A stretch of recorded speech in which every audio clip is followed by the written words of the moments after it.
Hello and welcome to season 10 of the Meaning Movement podcast. If you're watching this, if you're hearing my voice, this is the culmination of a ton of work that my team and I have been doing over the past few months to get ready, to get prepared to 4x our production with this podcast. You may have heard me talk about before how important the Meaning Movement is to me personally and how much I've wanted to see it to go to new places and how I'm kind of just throwing everything at the wall, see what sticks, kind of blowing it up to see what's going to happen. And this episode and this season of the next couple of months of doing 2 episodes per week is a piece of that process for me. So I'm so excited to be here with you, to be doing this together. So welcome to season 10. Welcome back to the Meaning Movement podcast. Before we jump in, I want to invite you to hit that subscribe button wherever you're listening and go to themeaningmovement.com and jump on the email list. We're producing tons of great content for you. There we have a weekly newsletter, we have monthly trainings, and all kinds of other things. And you're not getting it unless you're on that email list. It's all for free for you there. Go to themeaningmovement.com. Also, wherever you're watching and listening, there should be a subscribe button. Hit that button and let's get into it. Mac Prichard is a career expert, communication strategist, and business owner. He holds a master's degree in public administration from the John F. Kennedy School of Government at Harvard University. He believes in making a difference in communities through his service and relationships. Mac is the founder of Mac's List, a platform to connect people to jobs in the Pacific Northwest with an emphasis on facilitating a more human hiring process. He started Mac's List in 2001, informally at first. It has gone on, built it up to become a certified B Corp in 2017, and just a massive hub of career and hiring resources. Today, it serves job seekers and employers as a regional job board that brings people together to find jobs as well as other helpful resources. He's the author of the book Land Your Dream Job Anywhere and the host of the weekly podcast Find Your Dream Job, which I have been so blessed to have been a guest on a while back. He's a longtime friend of mine and the Meaning Movement just through the internet and through serving a similar need in the world. He's included us in his annual podcast roundups. He's had me on the podcast and just done so much more for us over the years. Personally, I just really enjoyed this excuse to connect with Mac again. He's such a kind and open-hearted person. He's always eager to connect, help out, and just give insights and input in any way that he can. It's just so fun for me to learn about his journey and to share it with you today. I hope that you'll enjoy it as much as I did. This, of course, is the Meaning Movement podcast, a show about work worth doing. If you're looking to level up your life, your career, your income, get more meaning, more purpose, more satisfaction out of whatever you do, whether that's work for money or work for other reasons, pleasure, goals, fulfillment, this is the place to help you do that. Today, with special guest Mac Prichard, stay with us. This episode, like all episodes of the Meaning Movement podcast, is made possible by the Calling Course. I just want to say, what do I mean by that when I say made possible? It sounds like something that they say in Sesame Street at the beginning or the end. My kids love Sesame Street. What I mean by that is this is a bootstrapped project. I have a course called the Calling Course. It's what I consider the cornerstone or flagship offering of the Meaning Movement. That course is all about work, all about purpose, all about navigating this space of these questions of who am I? What is my life about? Where am I going? What's my contribution going to be? Whether that's right now, in the future, whatever it might be. This podcast has expenses. We pay for those expenses via sales of that Calling Course, also through sponsorships. I'll share a little bit more about in just a moment. But I wanted to just, instead of talking about the Calling Course here today, wanted to share some words from a recent member of the course. This is Ryan. He sent this over and gave me permission to share this with you. So I'm going to read from him his thoughts on being a part of the Calling Course. He says, discovering more of who I am and how that connects to the world in work is an overwhelming process. It can be hard to know where to start and easy to feel stuck. The Meaning Movement has been a great acceleration, affirmation, and help in this to me. The Calling Course specifically offered new perspectives and a deeper invitation into who I am and how I can walk the path to becoming my fullest self, connected to others in a mission through work. I love that so much. The combination of material, questions, and direct coaching through Q&A is powerful. I recommend it to anyone doing the hard work of walking deeper into their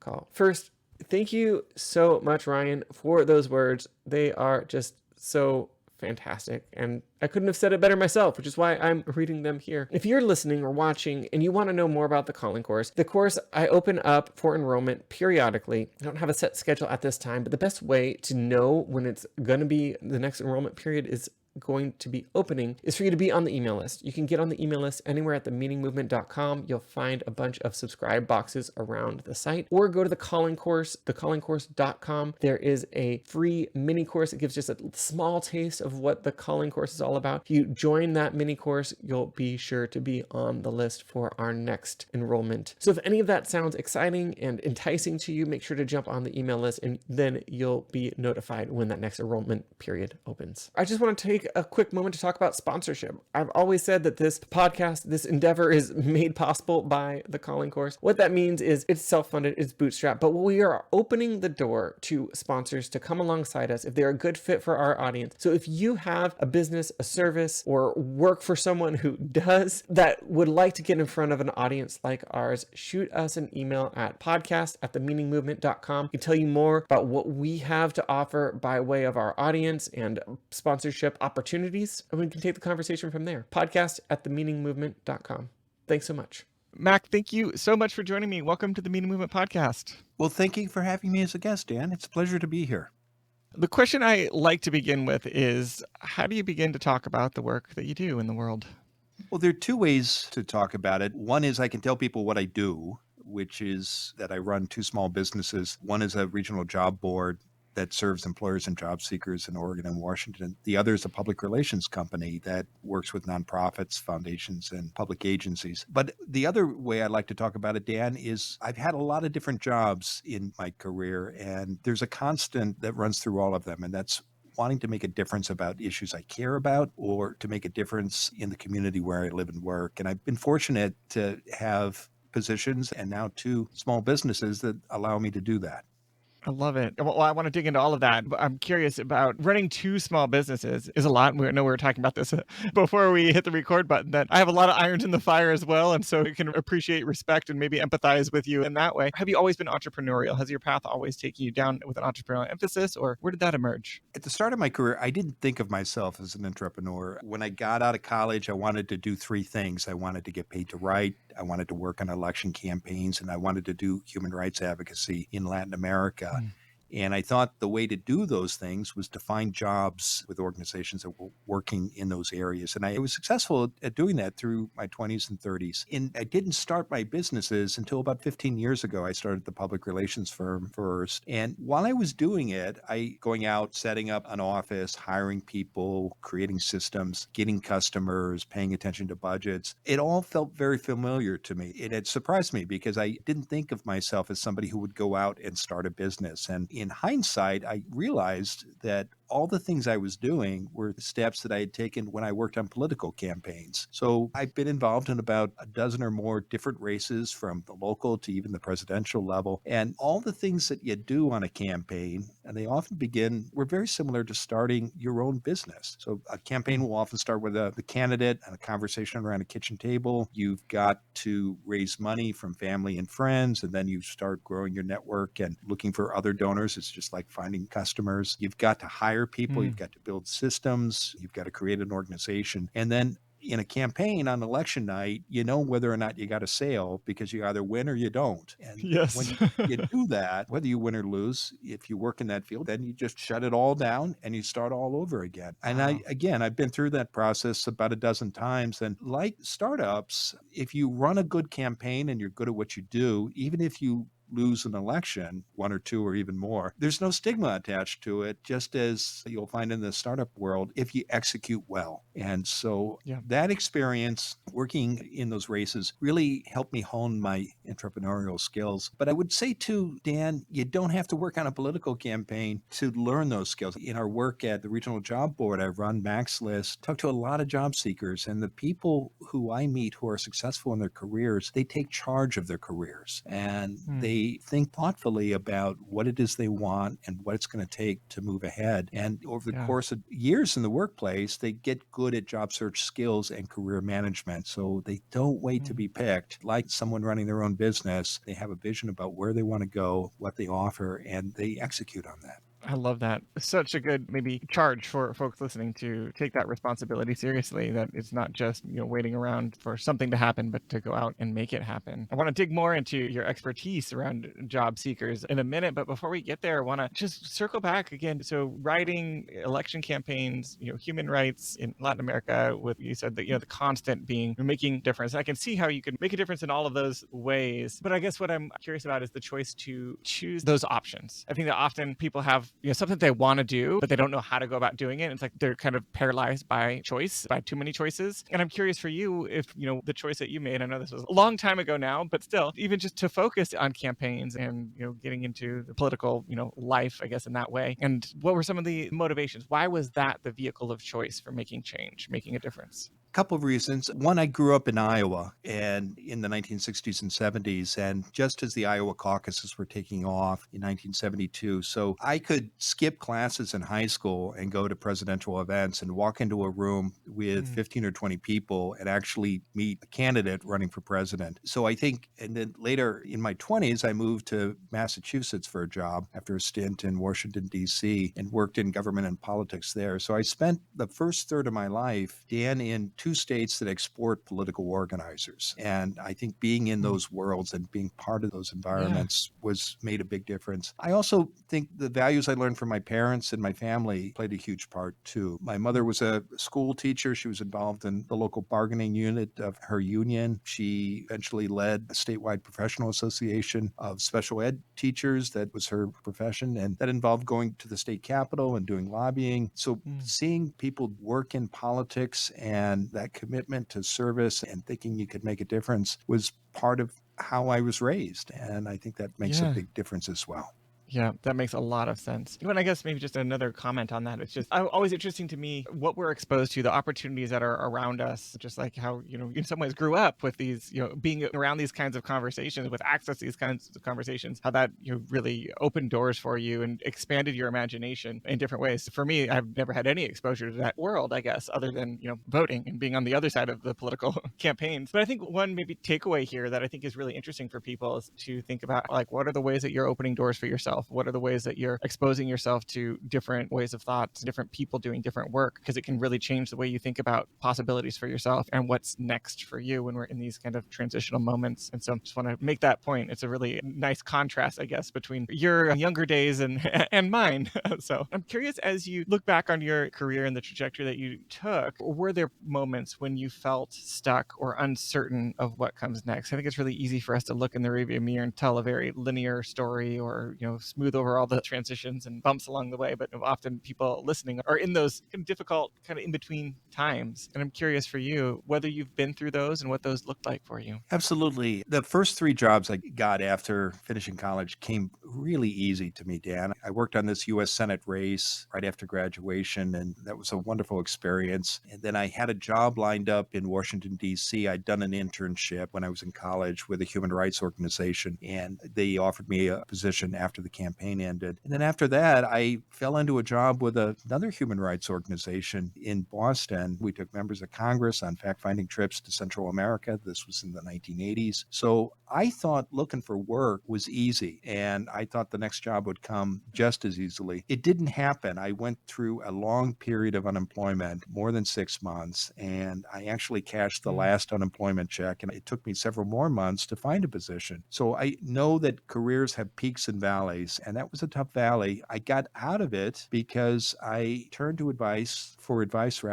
to a colleague of my wife. My wife, Chris, was working at Northeastern University in Boston. She knew someone in the career services office. The person graciously agreed to meet with me, and she took me through the basics of goal setting and some job search skills that I'd never really learned. And it made a big difference, and it helped me get clear about what I wanted and gave me tools that I could use to explore that goal. And within about 6 weeks, I had a wonderful job as a spokesman for the Boston's Big Dig, the biggest public works project in the country, and a position that was never advertised. So you'd think I would have learned my lesson, Dan, but I actually went through another long period of unemployment in my 30s. So I've had a great career, but have had my share of ups and downs. And that's a big part of what drives us at Max List, our regional job board, we Mm. teach people job search skills and career planning skills Yeah. so that they don't make the same mistakes I made. Yeah. Well, first, thank you for sharing that. And I know that those are, it's vulnerable to talk about those harder moments, but also it's something I think is really important for us, for people who are in those spaces where they maybe are between jobs and maybe have been for a long time, and how discouraging, disheartening, depressing even that space can be. And so to hear, someone like yourself really successful and have, multiple businesses, that you've been in those spaces, I think is really inspirational and really, really encouraging. It's really neat to hear how, learning those job skills open those doors for you to find that job in the Dig project. Do you feel like your time in those spaces, in those in-between spaces, in that searching phase, is that really what I guess gives you the energy and the motivation, or gave it to you to start Max List? What was the kind of the impetus for starting Max List? Maybe that's the better question. Well, my career until I started my two businesses was in communications and working for nonprofits, elected officials, and government. And way back in 2001, I was finishing up a 7-year stint of working in state government in Oregon. I'd been a speechwriter to a governor and a spokesperson for several different state agencies. My home is in Portland, but I was commuting during those years to the state capital, Salem, about an hour south. And when I took a position with a nonprofit in Portland in 2001, I wanted to stay in touch with my colleagues in state government, and I started sharing job postings informally with them. That was a way not only to be in touch, but to be of service. And my periods of unemployment had taught me the importance of having and growing a professional network, and not only asking that network for help, but being of service to that network. So Yeah. for years, actually 9 years, Dan, I just had this informal list that I would share the postings with, and it became over time a part-time job. And I wasn't charging anyone to receive the material Yeah. or to share it, but I eventually had to turn it into a sort of a side business, which I did 12 years ago. And we launched a very modest website, and it's taken off in the decade that's followed. So it's a business now that employs 5 people, and we get 75,000 visitors who come to our site every month. And we've Incredible. posted positions for several thousand employers in Oregon and Washington. I know I wouldn't have gone down that road if I had those experiences of losing work, and if I hadn't learned how important it was Yeah. to pay attention to your career and work on job search skills throughout your Yeah. time in the workplace. That's an incredible story. And just who would have known that just something that you were just doing just to give value to people in your network could turn into what it is today? It's just really fun origin story. So thank you, for sharing that. I'm curious, just for, you mentioned just the importance of having and growing a professional network. And maybe this is a good transition point to some of your expertise in career and taking charge of, inviting people to take charge of their careers. Earlier, you used the phrase career management, which I just love that phrase. But just to start with having and growing a professional network, if someone's wanting to be more intentional with their network, do you have any thoughts of where to begin, how to go about doing that? Because I think that often when we hear someone suggest something like that, we think of, like, I don't know, salesy, like a used car salesman at a networking event, just trying to promote their thing, which is clearly not at all what you did with the list that grew into Max List. But I'm curious if you have other thoughts of where someone should or could think about beginning. Well, recognize that you have a network. I meet so many people who say when it comes time to do a job search, I don't know anybody. I don't know anyone that I could call. And in fact, we all have networks. We have families, friends. We're involved in different organizations, maybe churches, sports teams, faith communities. And that's where you want to start, because the people who know you want to help you. And if you think about, most people do some kind of volunteer work or help out neighbors. Maybe it's not a formal position, but that's also a network. Yeah. So think about those links that you already have. I think the other thing to remember is when you're going to turn to your network for help, it's so important to know what you want. And you got to have a goal either that you're certain of or one that you want to explore. Yeah. Because if you're going to ask people for help, you got to make it easy for them to say yes. And the more specific you can be about the position that you either want to get or that you're interested in and you want to learn more about, the easier it is for people to help you. I love that. But think of networking as relationships. Yeah. It's very natural. It's not only about asking for help, it's about being of service to others. And so when you're volunteering or helping a friend or a family member or a neighbor, that's networking too. The person who goes to the function room at the airport Holiday Inn and thinks that success means collecting a lot of business cards, that's certainly a form of networking, but it's not effective and it doesn't work. Well, I love that in so many ways, really thinking about it just as organic and authentic relationships. Something really I'd never thought of before for people that are in that space. What you said is you either have a goal that you're committed to, that you want, that you're pursuing, or a goal that you're exploring. And I think that that's a really interesting, different take on it. So rather than, I just want to pick your brain or something like that, I'm trying to get a job in project Yeah. management or I'm exploring project management for myself. Could you give me some input on what you do in your project management role or, whatever it might be? I think that's a really great alternative. If you don't know what you want, just choose something to explore and then use that as kind of the guiding light. Exactly. Yeah. Hmm. Yes, and I've struggled with this too. We all do. What is it that I want to do Yes. next? And if I'm not certain, usually I can come up with 2 or 3 things that interest Yeah. me, and everyone I talk to can as Mm. well. So write it down, say it out loud, and then go out and find people who are doing those things and talk to them and ask them how they got there. How do people thrive in that occupation? And then take all the objections you have in your head, and we all carry them around. Even the most successful people on the outside have these doubts, and turn them into questions that will allow you to get advice and insight. Yeah. So if you think that you can't break into this field because you're from another sector or you're too old or you don't have the right credentials or you didn't get the degree you think might be required, turn those objections into questions and say, what advice would you have for somebody who's switching from technology, the tech sector, who wants to work in nonprofits? How have you seen people do that? What obstacles do they have to overcome? How did they overcome those obstacles?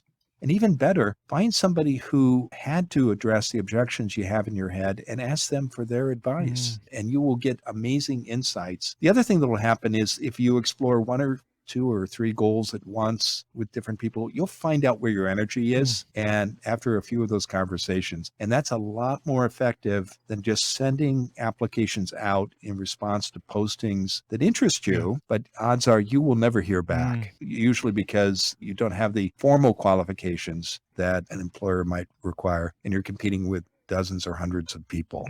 But through networking and kinds of conversations I just described, you can not only get insights into how to overcome those obstacles, you'll build relationships that can lead to referrals. And referrals are so powerful when it comes to hiring decisions. Even the weakest of connections can make a huge, huge difference.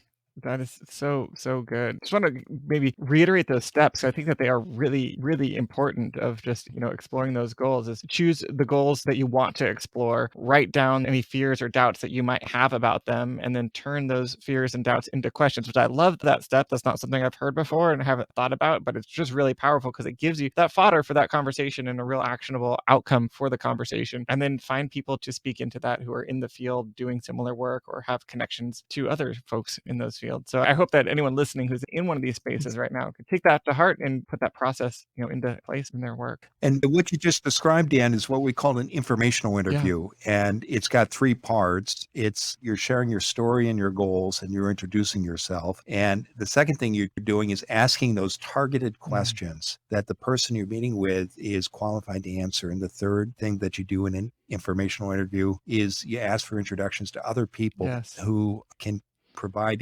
advice and insights. You can do that, have that kind of conversation in 20, 30 minutes max. And it's not about picking somebody's brain. It's not about getting together for coffee. It's a business meeting. You're in charge. You set the agenda. And at the end of that conversation, if you've accomplished those 3 things, you've shared your story, your goals, you've asked those targeted questions, and you've gotten suggestions about 2 or 3 other people that you can talk to, that is a successful meeting. And it's going to help you not only get referrals to positions that might never be advertised, it'll help you uncover jobs that haven't been posted. But I think most importantly, it helps you figure out if that's what you want to do and if that's the position you want. And if it is, you're going to be a much better candidate when it comes time to actually interview for the job. I love that. Yeah, I imagine you'll be so much more prepared to use the right language, talk about it in the ways that people talk about the work that they're doing as insiders. If you're not necessarily in a role like that, to pick up on some of those cues is really important. I love that, asking for intros piece and how I just picture it like a spider web kind of spreading, like your network. You don't even know what's out there. And we often, at least maybe I should speak for myself, my bias is to think of a job search, I want it to be a linear process. Like I need a job, I see a post, I apply, I get it. But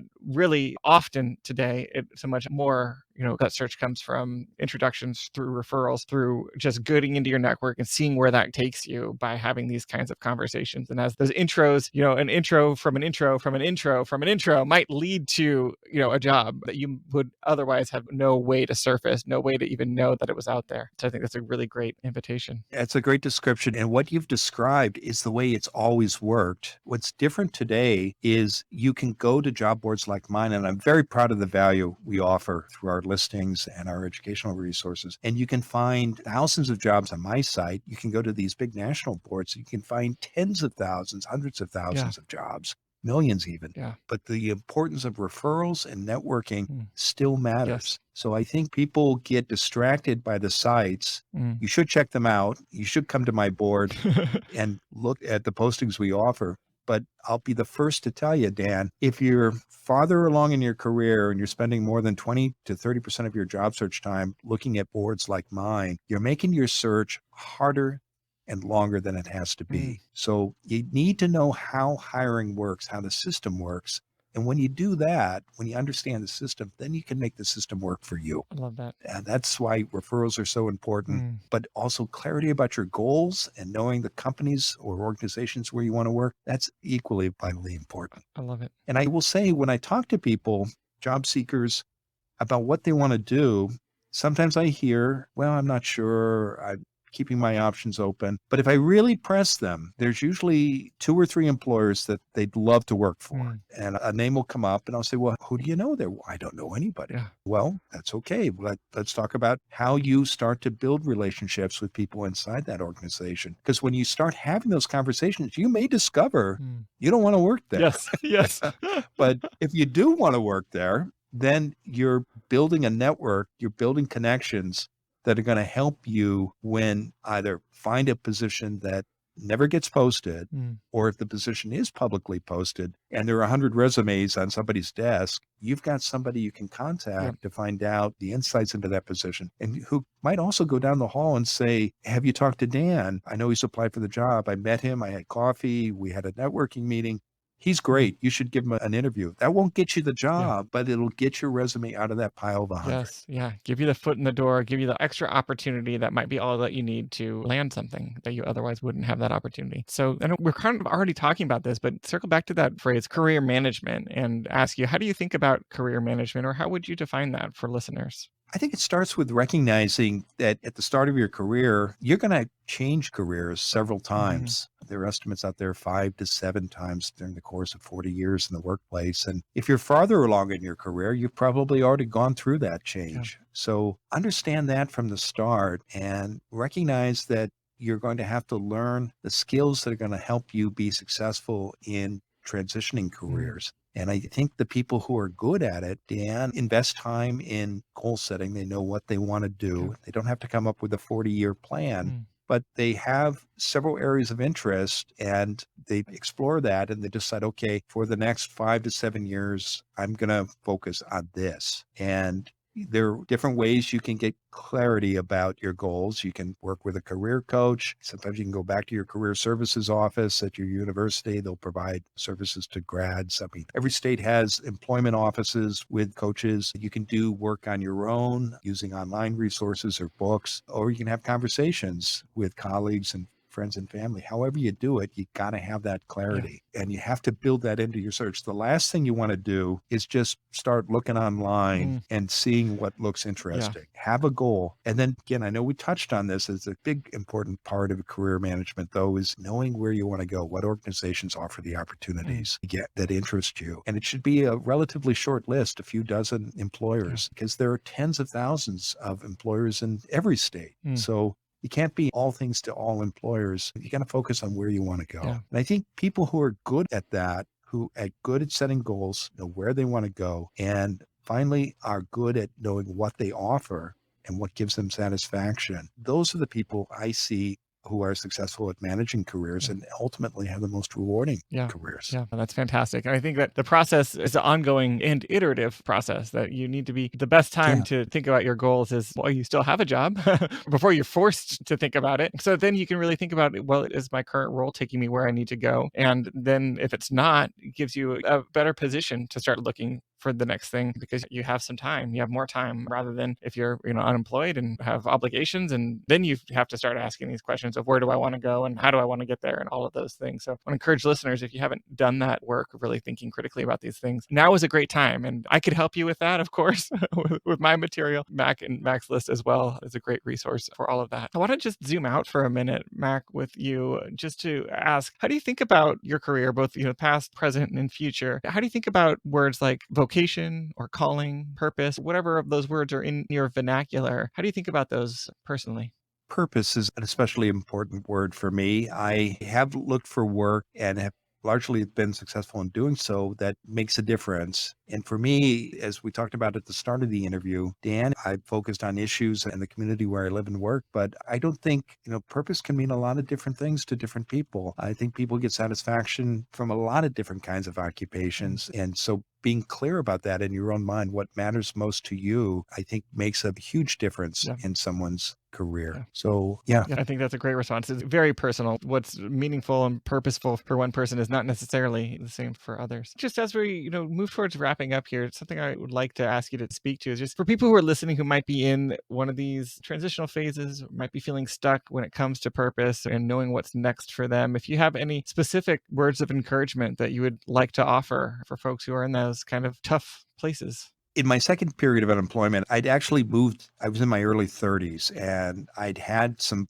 very cool jobs. I talked about several at the start of our conversation. And then when I came to Oregon, I was working at City Hall, managing communications for a mayoral candidate. We lost the election. I was out of work and I remember meeting somebody. He was the manager of public affairs for Intel for the Pacific Northwest. It was a big job. And in my world, politics and communications, somebody who, I respected, and we had a coffee and I wasn't in a good state of mind. He was very kind. We talked for 10 or 15 minutes. He said, I'm looking at your resume and I'm not really seeing you. I can tell you're in a tough place. And it's important to remember that we think our careers are going to be 45-degree angles. And I was not expecting this period of unemployment. I had a graduate degree from Harvard where I'd studied public administration and communications and had all these cool jobs. But he said, careers aren't 45-degree angles. They're peaks and valleys. And he said, you, my friend, are in a valley right now, but you've had some peaks and I know that you're going to hit some peaks again and you're going to have a great career. And it was very moving to me because this is somebody who I did not know well. I only knew professionally, but he was right.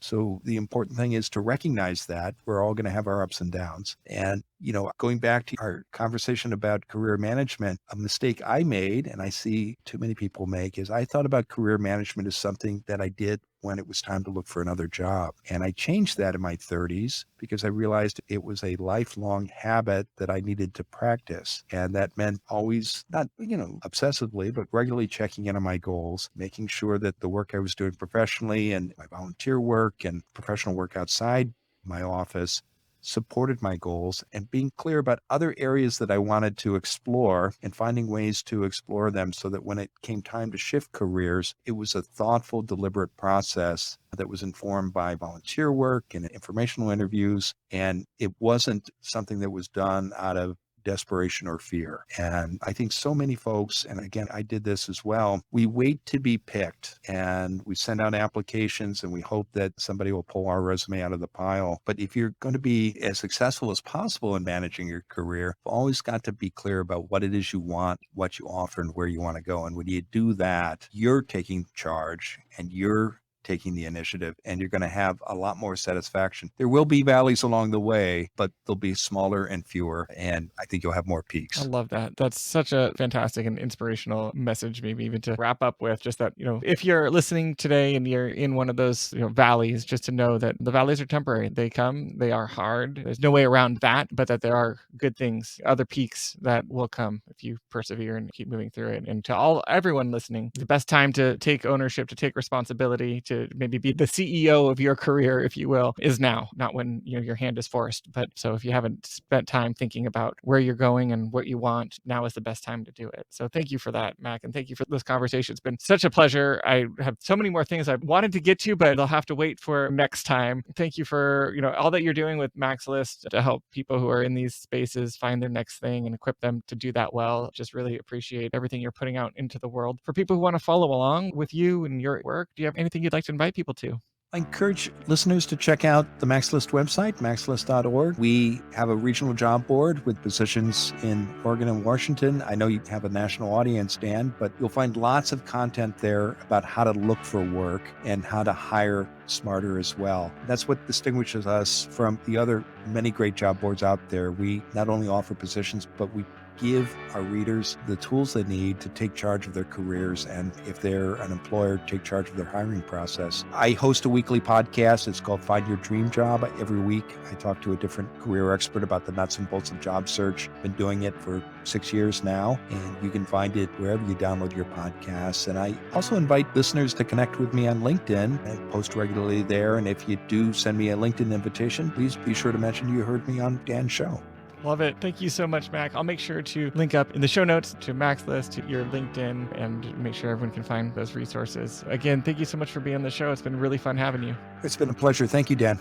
Thank you so much, Mac, and thank you, dear listeners, for tuning in. You can find links to Mac's work in our show notes at themeaningmovement.com/Mac, MAC, themeaningmovement.com/Mac. As I've already said, the Meaning Movement is in this transformational period right now. A lot of good things are going on. I'm putting a ton of my time, my resources into making the Meaning Movement into the next iteration, Meaning Movement 2.0, if you will. And you're missing it if you're not on our email list. So go to themeaningmovement.com, hit that subscribe, find that subscribe box, put your email address in. We're doing monthly trainings that are for free. We have a weekly roundup newsletter with the recent podcast episodes, other resources available for you, thoughts on leadership, self-development, purpose, meaning, all of that. And it's all for free for you. And if you're not on the email list, you're missing it. So go to themeaningmovement.com and jump on that list. Wherever you're listening or watching, hit that subscribe button. If there's a thumbs up, do that. If there's a star rating, please do that. Leave a comment, leave a review. That's how I know that my work here is landing with you, that this is meaning something to you. And it's also how people like you find this show. Thank you in advance for doing that. It means